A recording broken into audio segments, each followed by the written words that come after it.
Sublime magnificence.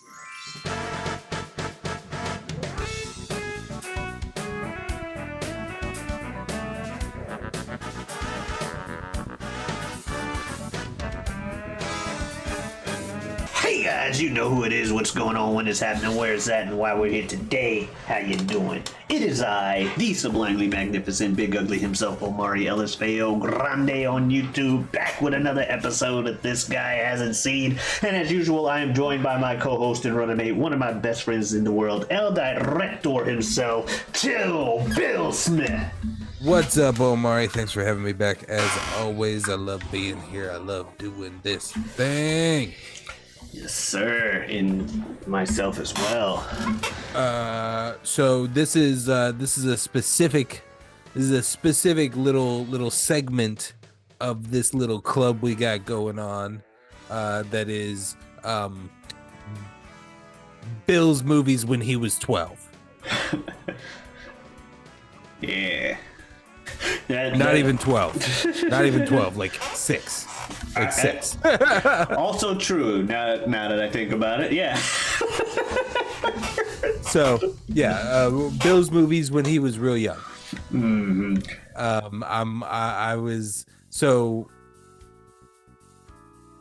Yeah.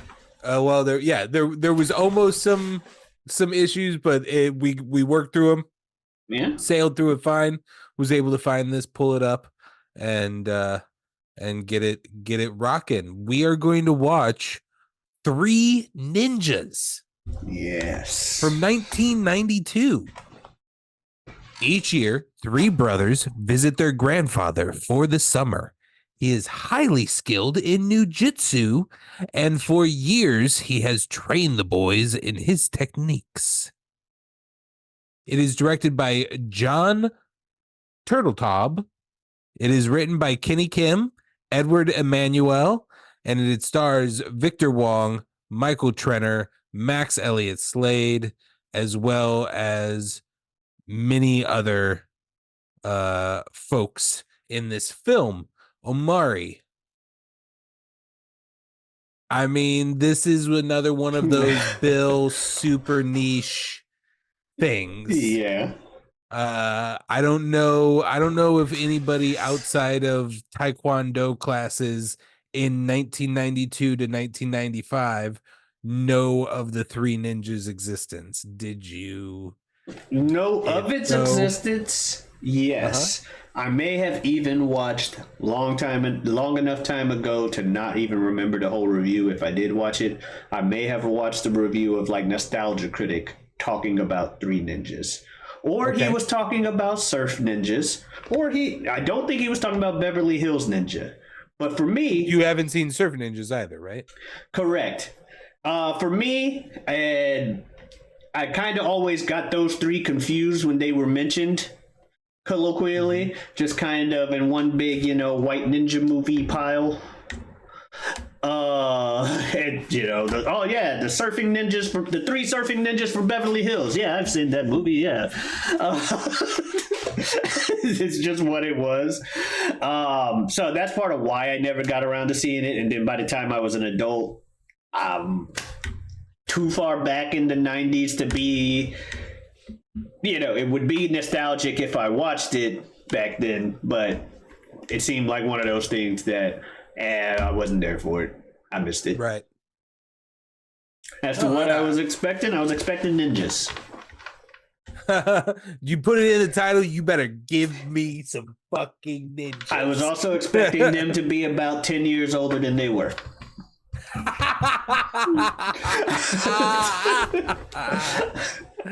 Yeah, they some baby ninjas. They little baby ninjas. All right, so then the movie's opening up and you have that little so typical of like 90s kids movies, the like piccolo score, like there's some whimsical ass music in parts of this movie. But yeah, it's like I love the narration at the beginning where he's like, yeah, it was the summer, so of course we were training to be ninjas with my granddad.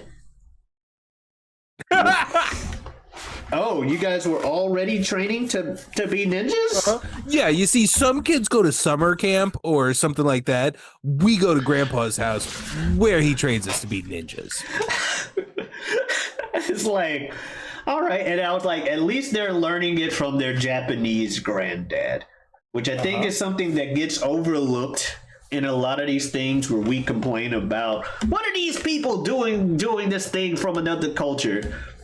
They're just looking at it from an outside thing and not to realize that, at least in the story, the movie is not so ignorant as to not at least have them learn it from people of that culture. Mm-hmm. So I thought that was nice, that they weren't that ignorant even in the 90s.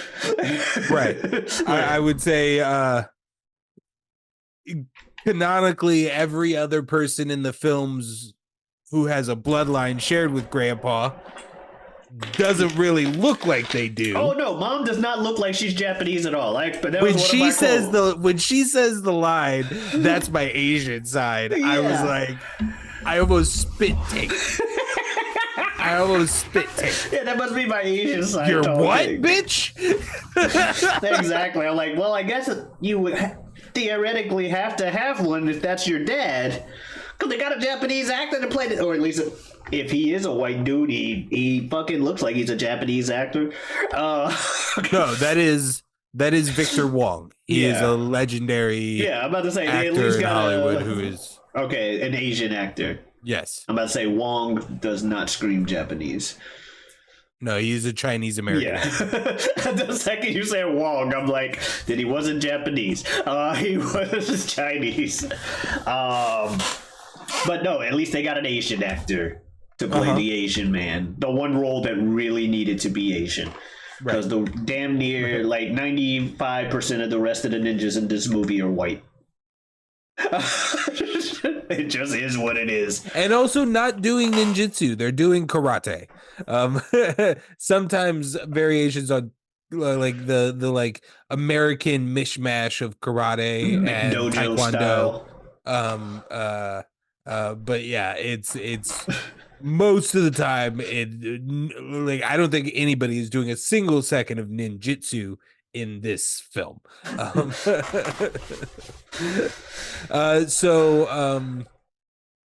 Yeah, I was like, I hope this is the right movie because they're already training to be ninjas at the start. So Jen turned to me pretty early on and said, "This is a sequel." Yeah, because as tropical as this movie is, big part of 90s tropes are, hell, still modern day. If you're little kids that end up being ninjas, that happens like halfway through the movie. We mentioned it in the Sonic movie where you in modern day, it's the very last scene. Yeah, but the very last scene of the first movie is when they kick somebody for the first time. Yeah, or something along those lines, or they had their first ninja mission or whatever. Nah, they are damn near the first opening 10 minutes. You have a training montage of them just. And then they're fighting their granddad, throwing actual shurikens at him and shit. Oh, okay. And then he's like, now you get your ninja names. I'm like, okay, let's go ninja names. Rocky, because you're sturdy as a rock. I wouldn't think that is a ninja name, but it is a cool nickname to have, Rocky. You are strong like a horse. What's he gonna call you? I will call you Colt. I was like, I guess that's technically a name of a horse. And even he seemed at first like he wasn't sure about it. Like, Colt? Cool. Sure. Colt. Rocky's the only one who seems to appreciate it in the moment. Yeah. And then you eat a lot, so we call you Tum Tum. I mean, Tum Tum is a joke through this movie. Yeah. Like it's pure joke, and you have to do like he makes this move. Like, I mean, already Rocky and Colt in what's going to happen here in the rest of the film are like, probably not. I don't think so. Rocky seems like he can throw down a little bit. Like he got hired for this movie for his martial arts skills. Yeah. But yeah, Tum Tum is just he's the comic relief of this film. That is definitely his role. He's the comic relief / mascot. an attempt at he's the comic relief mascot. slash mascot of the movie, and yeah, so naturally the villain has a ninja army. And I was confused because they were talking about not knowing who their dad was, and I'm like, is the dad the villain or is it one of these cops? Like literally the next scene after seeing how much the villain loves puns, because he like uses like time to drop in on you or hate to leave and gotta fly. Ooh. I'm like, oh my god, this dude is definitely a villain. It's so ridiculous. I mean, just like he's gotta show the missiles to the prospective buyer, so he like and like elbow it breaks the crate to like explode. While also showing that he's trained as a ninja. Right. Yeah, that's his ninja moves. Yeah, dude is dialed to 11 all the time. All the time. Fucking 90s ass villain. But at least he had a couple moments where he was pretty intimidating with his like threats to people. To his credit. I suddenly had the memory rewatching this because I mean first he gets introduced in the FBI undercover mission that goes awry and he ends up escaping. That includes their father, who we learn is the FBI agent.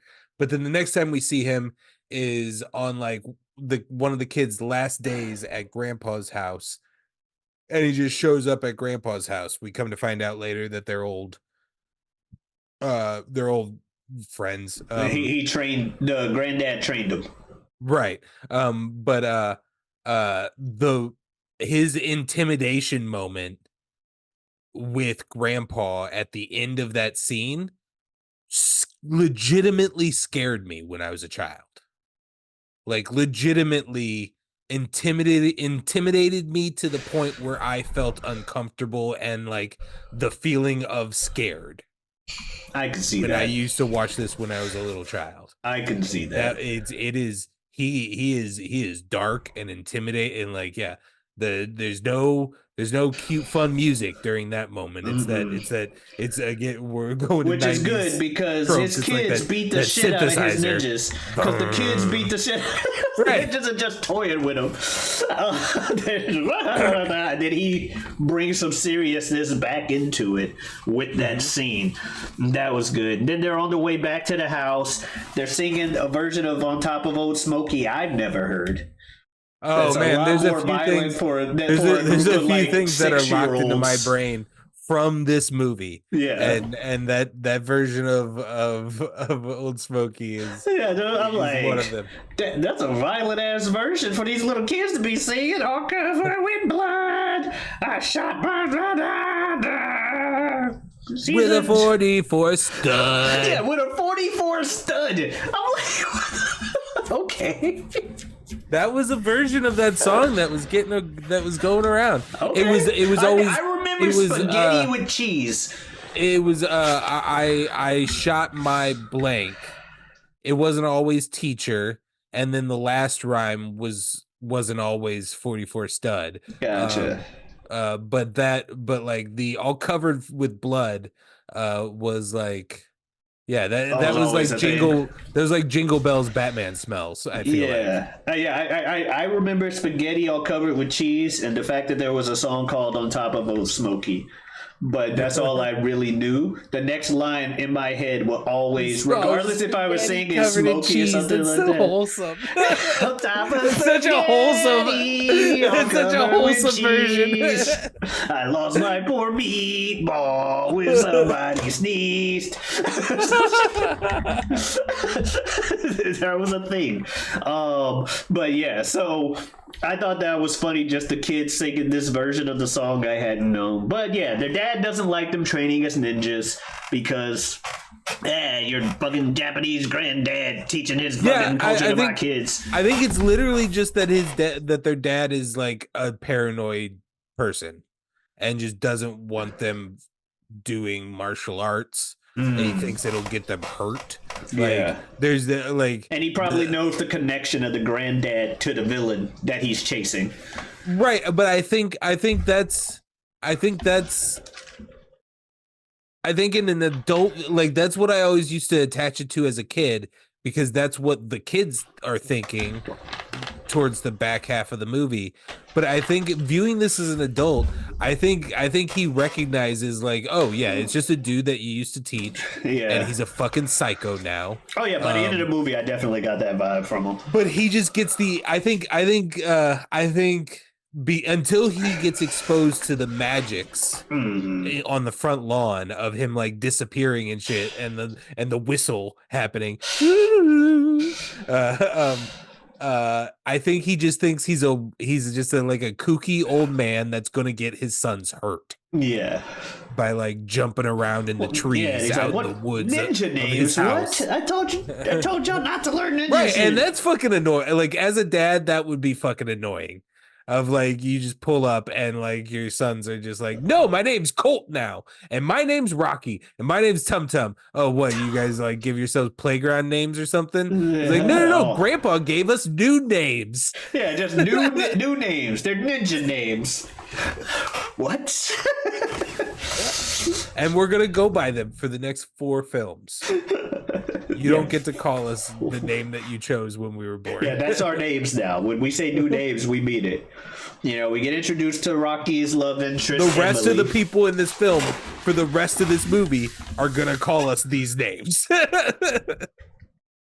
Yeah, we meet other people in the movie, like Mom being such a dork. Colt, I think you're a ninja warrior. I think you're going to be a great ninja warrior. I was like, oh God, Mom. Such a dork. Stop it, Mom. By the way, because I was starting to talk about the Emily person. Did you ever do the can with a string thing? Yeah, it never fucking work like that. It doesn't work like that. Where did this come from? It works for like 20 yards. It does work. Oh, but not like that. Oh, okay. And it's like it's not that long. 20 yards might even be undershooting it, but you need an incredibly taut string. Like it needs to be really taut, and then even then you're still going to hear like yeah, like that's what you're going to end up hearing on the other end of the can. Yeah, I figured it wasn't just straight up telephone, but I'm like, where did this myth come from? But I also had never tried it. Man, I was obsessed with their bedroom when I was a kid. I would have been too. Yeah, the kidnappers jump in and they're like, whoa. Yeah. Cool room. Full disclosure, as a kid and even as a fucking adult, that's a pretty cool room. And it's pretty cool to have a granddad that teaches you ninjutsu. I don't know. I'm fine with my name being the way it is. If I wanted a ninja name, I'd want it to be more, I don't know, Japanese sounding. Or at least nicknamey as opposed to just Rocky or Colt. I probably would have been most upset with Colt if I was one of the 3. Not Tum Tum? Here's the thing. Your grandfather looked you dead in the eyes and was like, well, you eat everything, so... That's my least favorite of the 3 now. If I'm Tum Tum's age, Granddad gave me a nickname, Tum Tum. Which is pretty much how that kid eventually accepts it too. It's just like, I'm Tum Tum. Fuck it. Yeah, fuck it, I'm Tum Tum. So, yeah, obviously, if I'm Colt's age, I'm happy I got Colt instead of Tum Tum. Which I think also helped Colt be okay with it. It's like, it's not as cool as Rocky, but I'll be Colt. Emily. Rocky love. For like, Emily. So that was another one for like 10 years. That just stuck in your head? Like once a day, I would go, Rocky loves Emily. Rocky loves. I mean, I had this on VHS, and I owned this one. It wasn't a rental. It was an ownership, and I burnt the fuck out of this film. Yeah, I was sitting there last night, just like mouthing along every line, and not to say that any of it is good, but it is an insane nostalgia fest for me as I'm going through it. But yeah, so to fast forward a bit, we get a side plot involving, speaking of Emily, we get a side plot involving these 90s ass bullies. Oh right, yeah. I was gonna talk about the other sub bosses or the other they're the main plot. side plot bad guys. They're part of the main plot. That's why I hadn't gotten to them yet. But we get like a side plot set up, and these side bullies that steal the girl's bike, and then they have a fucking basketball game. And yeah, it's not great in hindsight that it's literally the only or no. Colt has a buddy on the playground. I was gonna say it's not great in hindsight. It's literally the only black dude on film, and he's a bully who plays basketball. but Colt did have a buddy in that scene, who also was. I mean, hey, no, yeah. I just, these were the films of my childhood. Like, I'm white. What can I say? What can I say? Yeah, we lived in a white world 3 decades ago. That movie definitely takes place in one. Yeah, no, absolutely. Absolutely. So, it is what it is. At least they let him in the movie. It'd be less realistic if the black kids weren't if that was the one place the black kids weren't. It's like, if you go find a black kid in this movie, it's gonna be on the basketball court. I had forgot that they lose the game. Yeah, I feel like that's kind of a little bit of a surprising. I was surprised. They spotted them 9 points, and then I'm like, so they're just gonna go through a whole montage of them clowning on these dudes, and that's what it looked like. Yeah. Then the '90s ass "Oh Yeah" song that they brought back later.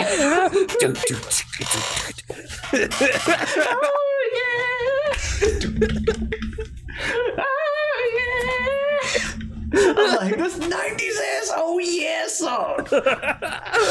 This movie is, oh my goodness. But yes, we get more introduced side characters into the main plot, because the villain finds out, the kid's dad has kids, and he's trying to get one up on him because their dad's an FBI agent. Yeah, so who is like closing, like the walls are closing in. The FBI is building their case. They basically know where old boy is. They opened the movie confirming his guilt. Yeah, it's done for this dude. So his last ditch effort is, all right, I'm gonna kidnap this lead FBI agent's kids and tell him to stop the case. Which, that's just stupid, because now he's really gonna be. Now he has proof of kidnapping. Cool, you add it to your charges. So he gets his henchmen to hire some people, his nephew and some other people. He gets his henchmen to hire them to kidnap the kids. And then we enter the stoners, who I kind of figured would be the 3 ninjas of the movie if you would have just mentioned this movie to me a week ago. Because I expected some 90s ass. Like I said, I always got it mixed up with surf ninjas. So I'm like, oh, this is what I expected the 3 ninjas to be. That's on the list. Yeah. That's on the list. Yeah. This is what I expected 3 ninjas to be. But I'm okay with these stoner ass dudes because sorry. Because they quickly prove to be hilarious, for me at least, because of how, dude, gnarly, just fucking. We've gone over it numerous times on the channel, so if you're a regular, if you're not, I'm a sucker for a lot of fucking products of their time, in terms, especially if I lived through that time. Mm-hmm. So 90s ass shit like this that just remind me of how silly or how common things were in that decade. We talked about it with 80s shit too. It's always just gonna put a smile on my face. And these motherfuckers, the lingo they used, there is a interesting layer that the movie goes for with these guys, of this, like, yes, they're robbers, and yes, they're killers, or we don't know if they're killers. Yes, they're robbers. They're fine with assault and battery and kidnapping. Yeah, they have zero delay, and like, oh, you need us to kidnap the kids? Okay, yeah. What kids? Do you just need them to be some like 3 random kids, or do you have 3 specific kids in mind? He did say But that. then beyond that, there's like this really like sweet and polite layer to all 3 of them, but particularly like the lead guy Yeah. of just like he's like literally holding up the drugstore, and then he gets a page and it's, "Excuse me, sir, may I please use your telephone?" And then he immediately goes back to the, "Oh, bro, dude." Yeah. But yeah, it's but there's these, and then like, hey, we should save some of this pizza for the kids. Yeah, I bet they were actually really sweet kids, and we're gonna have like a really fun time. Yeah, then being like, yeah, we should get some pizza to the kids. Yeah. Get the pizza to the kids. And like were they happy. convince themselves that they're just gonna be like, "Kids, come on, let's get in this van," and then they're all just gonna like hang out. I bet is what they're thinking in that moment. Fender bender. Oh yeah, that was the other before the room. When the kids are accidentally come across a construction site that is perfect for dirt biking, and they're watching them do these jumps, and they're just like, cool. And it's cutting back and forth from like the whimsical ass music to like a guitar riff when it has the stoners.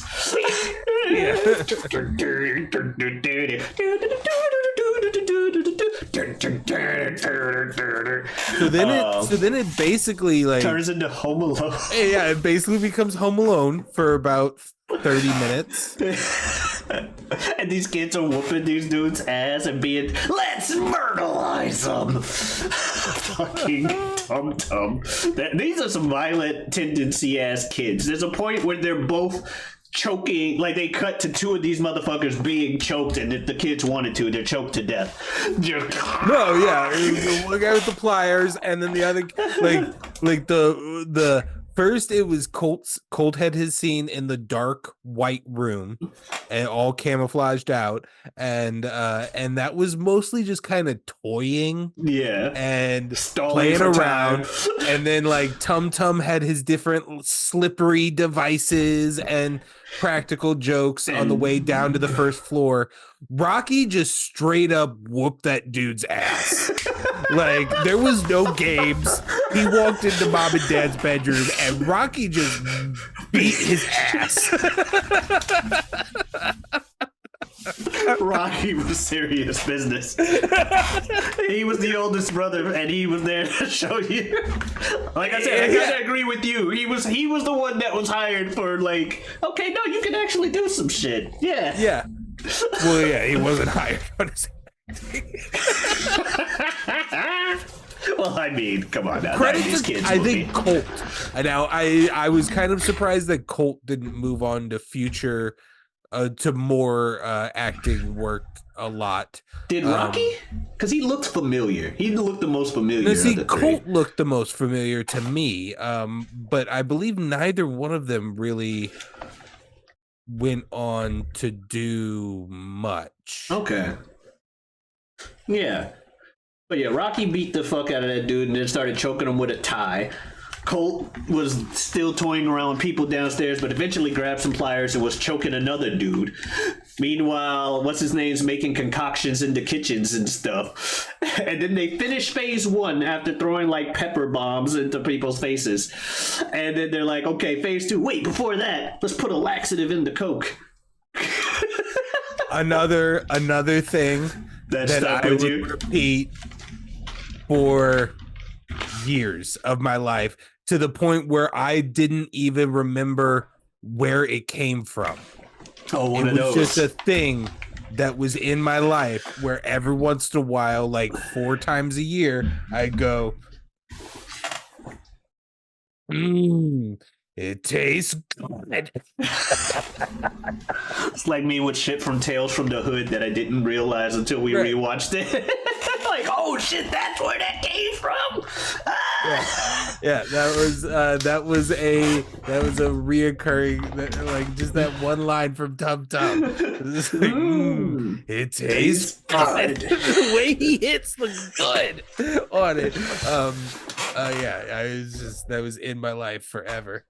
Yeah, but yeah, they had the fucking that, and obviously the dude's But God, drinking. could you imagine? Like, you're an adult now. Like, I mean, this isn't quite the Home Alone where, like, all right, these dudes are murdered.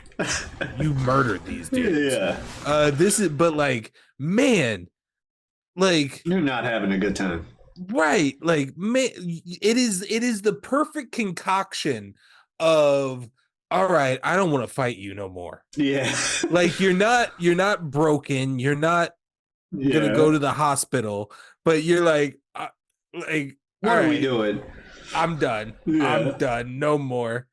Like, yeah, you got the feelings of the laxative thing that had happened. Especially You got those dudes. Those dudes were tapping the fuck you out. got the pepper in the eyes on top of being beat up in different ways. Man, yeah, you're just at that point like, oh, I can feel my body right now yeah, in yeah. what they would. Because I agree, and I agree with you. I'd rather be them than the Home Alone guys. But Yeah, because you're like, yeah, you're dead. we all know that it's been like scientifically proven. There's like 5 different things in Home Alone that is murdering those things. instantly. Like that's a vindictive ass kid of his damn self. But yeah, no, there was a time where Colt be whooping ass too, apparently, because I have a line where it says, I have a note in here that says Colt be whooping ass. Cold ain't bad either. But yeah, like Rocky. yeah, just and just like from somebody who trained at a time in his life, it's just his movements are just like super crisp and just very well executed. Yeah. To the point where it's like, all right, this dude's been like, he's like a lifer. He's been doing this his whole life. Yeah. Colt may be leaning on acting first, and then not to say he hasn't done martial arts before. Yeah, but he was more chosen for his acting. I feel like he's the best of the 3 of them. But yeah, I can agree with that. Eventually though, the villains get the upper hand because the people with some competence show up at the house. Pretty much. And which the FBI was supposed to be following their every move, and I thought they couldn't do this, which is why they got the nephews in the first place. But then suddenly they were like, he was like, all right, if you need to back them up, but I need those kids. Yeah, before tonight. And so they couldn't do it the first night because since their dad's an FBI agent, if he's home, it's really hard to break into his house without the FBI knowing. Right. But yeah, they take the kids. The cops get there. They're wondering what's happening. A note gets left by Emily. Also, they call Emily over via the can thing. Whatever, but she's able to tell the parents. The bad guys do. Yeah, she's able to tell the parents where the kids are. Meanwhile, fucking granddad has been running his whole solo. She is totally chill. Yeah, with the whole situation.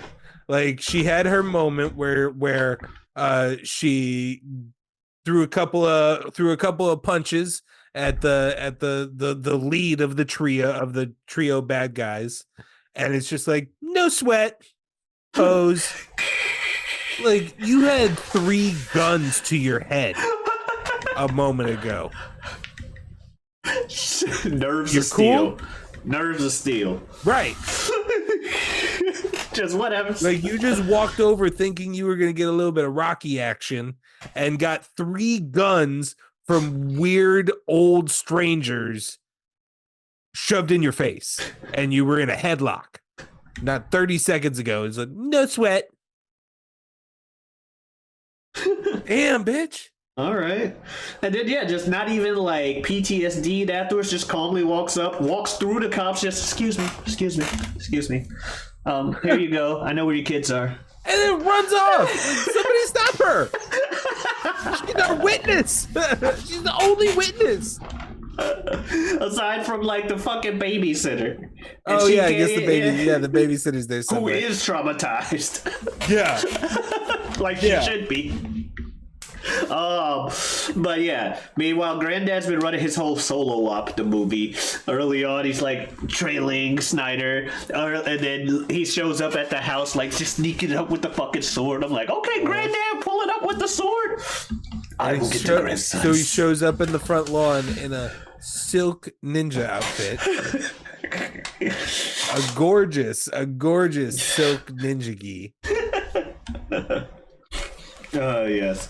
But I'm like, okay, Granddad's serious. And he's like, I'll go ahead. No, I need to get the kids. A gorgeous blue silk ninja gi. Yes. But he goes after them. He goes to the boat. They know that the kids are on a boat because Granddad tracked Snyder to a boat. And the FBI tracked Granddad. Yeah. The FBI knows that there's a boat because FBI tracked Granddad.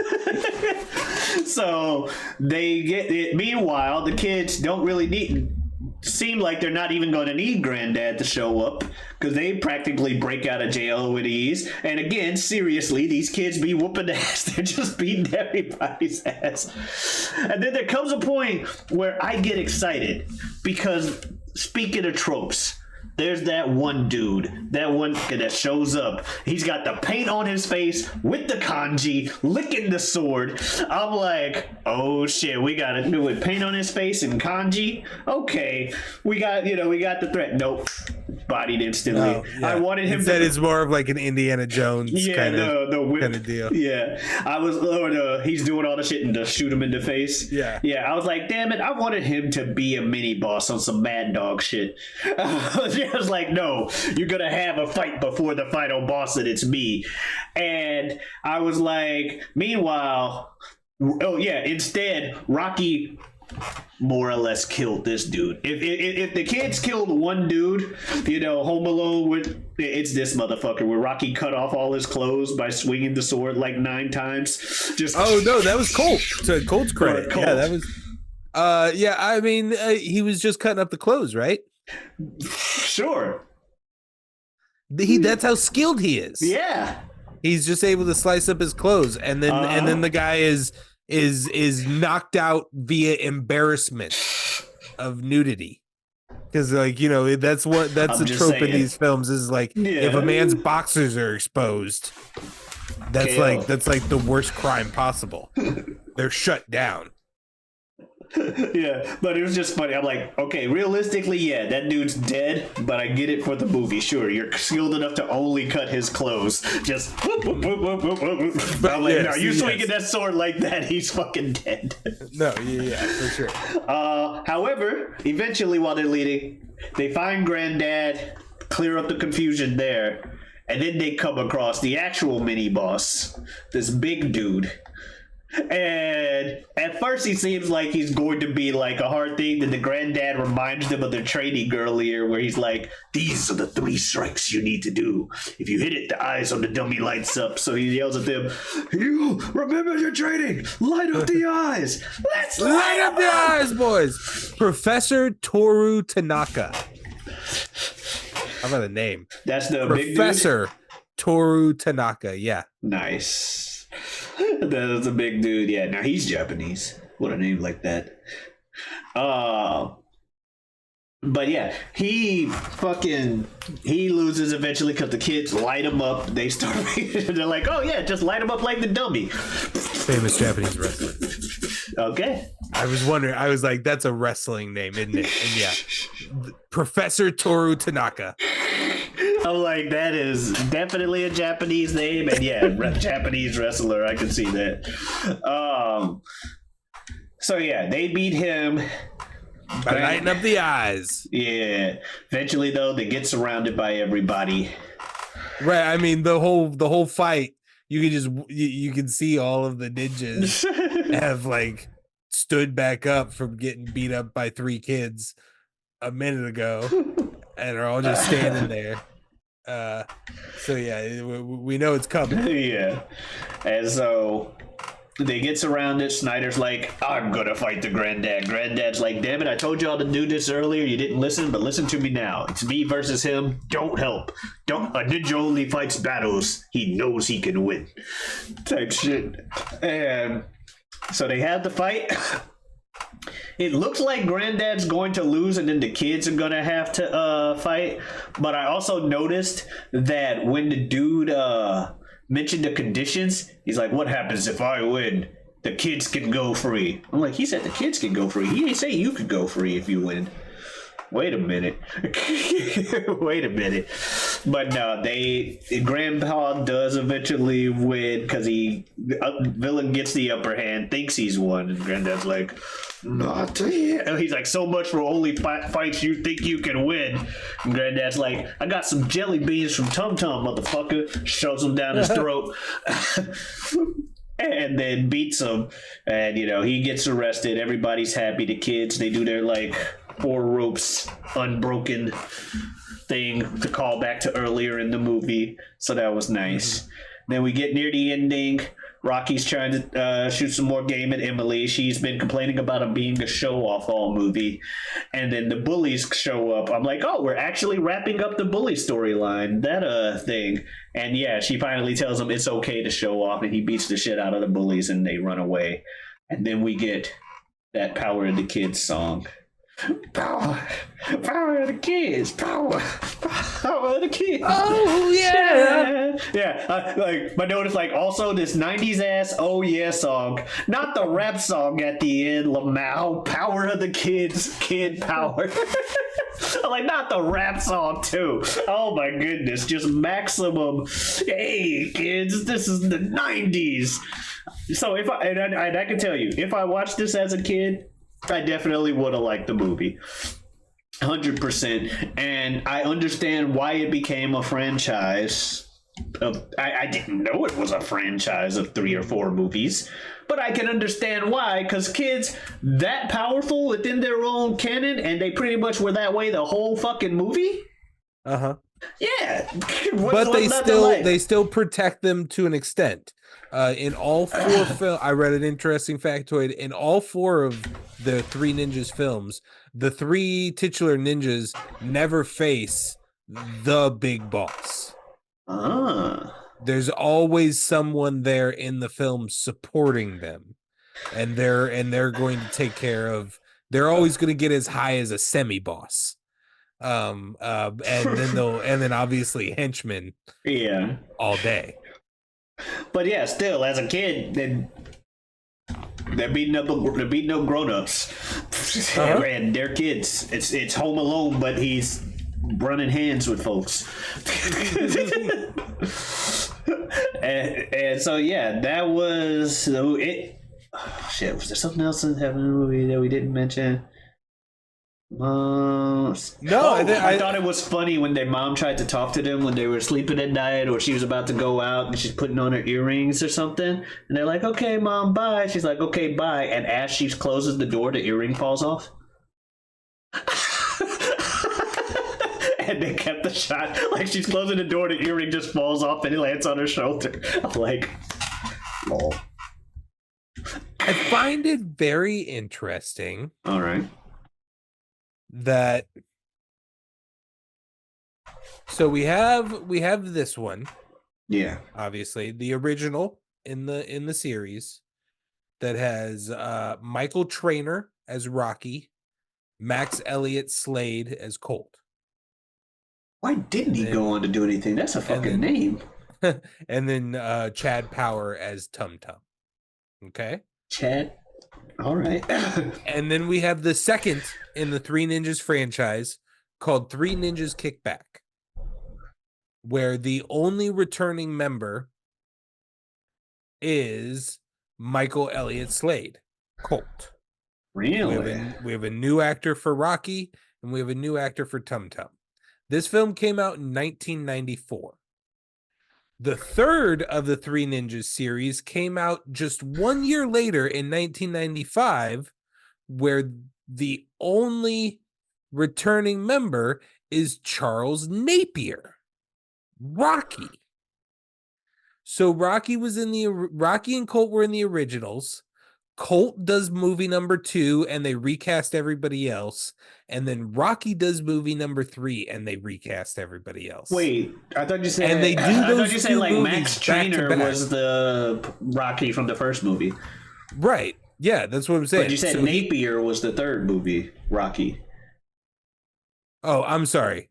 Charles Napier is just a different name altogether. I just happened to glance down and read that one when I Gotcha. wanted to read Michael Trainer. Gotcha. Yeah. So yeah, Colt and Rocky. And number 2 is just Colt and a bunch of recasts. And then number 3, just 1 year later, is the original Rocky with a bunch of recasts. Just a very weird scenario. I'm very interested in what it like. How? It looks like you made the first one. They hated each other, and then you said, "All right, we'll do one with each of you." That's what it looks like. That probably is it. That sounds like a perfect explanation to me of what happened. But that's insane. Also true. And then it Also doesn't. And true then that it takes them. insane. It takes them till 1998 to then finally make Three Ninjas High Noon at Mega Mountain, which is co-starring Hulk Hogan.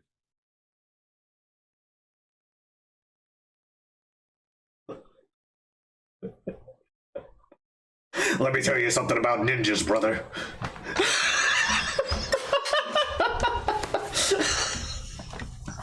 Keep them away from my daughter. Anyway, so that's Three Ninjas. That's crazy. I guess getting into final thoughts. I loved it. Obviously, no, it's not some 10 out of 10. Oh my god, a virtuoso. But was it an enjoyable watch? Do I understand how this became engraved into your regular watching patterns as a target demographic? Yes, very much so. As someone else who would have been target demographic, although not necessarily because of obvious reasons, but age-wise at least, I was target demographic. I also would have loved that movie.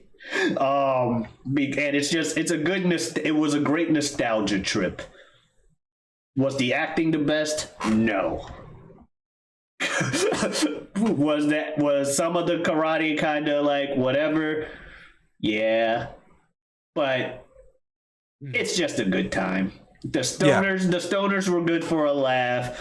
Fucking Tum Tum I think Tum Tum did a good enough job as you can expect a fucking 6-year-old to do with his one-liners and shit. Let's murderize them.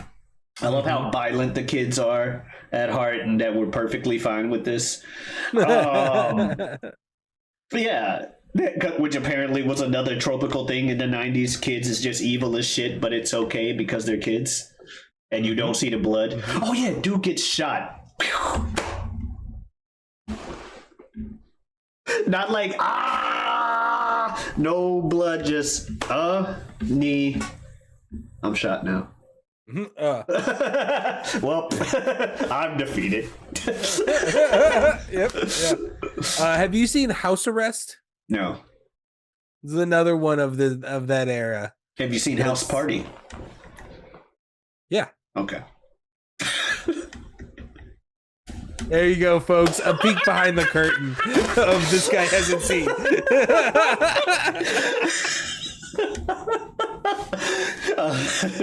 There you go. But yeah, so I liked it. Obviously, I'm assuming you liked it as well. But yeah, with this seeing it as an adult. Yeah, I mean, this is another one of those films that is just like a seminal. I mean, yes, I have a lot of them, folks, because as we've talked about on this show, there are points in my life where I watched a lot of movies, and my youth, especially, I watched a lot of movies. It was like until from the moment that I could consciously consume something and understand it until like 15, and then again from like 17 to late 20s, just constantly watching shit. So I have a lot of things, but this is absolutely one of the seminal how Bill is created ingredients for me as far as movies go. So it's hard for me to not look at it with a ton of love and nostalgia. But I would say on this watch, the three kidnappers are pleasantly surprising in adulthood. It's a ridiculous SNL character concept of these three guys that they make work in this film. Like they are the most in a goofy fucking movie. Everybody's kind of playing it very real and straight, except for these three guys, and it works, and like I said, there's that weird little dichotomy of how they are. Yeah, that makes them just a hair more interesting. I will say in this rewatch, a little bit of a disappointing moment for Grandpa. I mean, I love Victor Wong. I've seen him in other things. I know at this point he is pretty up there in age, and I don't know, it was just kind of, it was, I remembered it fonder in my youth, and otherwise, like I said, it's very hard for me to judge this film other than just absolute nostalgic love. Yeah. If I wasn't under a scenario like this where I could make you watch anything I want, I don't know if I'd ever be in a room of people where I'm like, oh, you've got to watch Three Ninjas. I don't know if I get there with really anybody ever, even though it's such an important like you've got to watch. No, but if it comes up and someone's like, I haven't seen it, like, yeah, check it out. Yeah, it's funny. Yeah, there was a meme going around for a while, a little while ago, that is the kids' three masks lined up. I think when the shot of them opening the drawer, in the bedroom, and the meme says like, "You're not a real one if you don't know what this is," and that was getting passed around in different segments of the internet that I populate. Nice. I was kind of hoping Colt did for the white room, but he painted it white so that he could blend in better, which makes sense. But I was kind of hoping that when they opened that drawer, I just felt that was their, for lack of a better term, like Power Rangers, Kamen Rider-esque transformation. That's just their super mode. Like they're gonna start fucking people up with these ninja masks on some blue, or one of them looking like Blue Spirit and shit in here. Mm-hmm. And in reality, most of the time they wore them up here, on the top of their heads as a hat, because of old school movie problems. You can't understand them if they got that mask on. Yeah, I need to see the kid's face. We're paying for the face. Exactly. All right, man. So, well, I'm glad you ended up enjoying it. This could have very easily been one that I bored you to tears, even though we only had an hour and 24 minutes to handle. That's right. This next movie that we're watching is not quite as short, but it's still kind of keeping it. It's nostalgic in its own way, because we're keeping it. I mentioned it before. The console war of the 90s. You think 90s, you think the console war, you think Mario versus... We're doing the sequel to your console wars tease. Yeah, we got the other side. Nintendo. Haha. We got the Mario Brothers movie from 2023. Again, using the modern day to talk about the 90s. So that's what we're doing. Yahoo! Right on. That should be fun. And that's right. And if you want to watch the Sonic movie trailer we got, you can check that out on this channel, amongst numerous other films we talk about. You can also watch us on the weekends. On Saturdays, we got a show called You Don't Watch Sports, where it's two guys, the two of us talking about sports, helping to sprinkle some information into your sports conversation. That's where you're guiding light through the sea that is sports talk. That's right. I also have another channel on YouTube, or another show I'm part of on YouTube every week, every Wednesday, called the Whatever We Want podcast. I do it with a good friend of mine and good friend of the show, Super Jazz. Super Jazz. Thank you very much. As nature intended. Yep. We talk about just that, whatever we want. I also have a Twitter and Twitch at Giotabi. That is Giotabi. Come on in. Stop on by. Streaming a lot more in 2024. Bill, you got anything else you want to say to the folks? No. All right. Well, guys, thank you very much for watching. See you next week with Super Mario. Ha ha. Adiosness.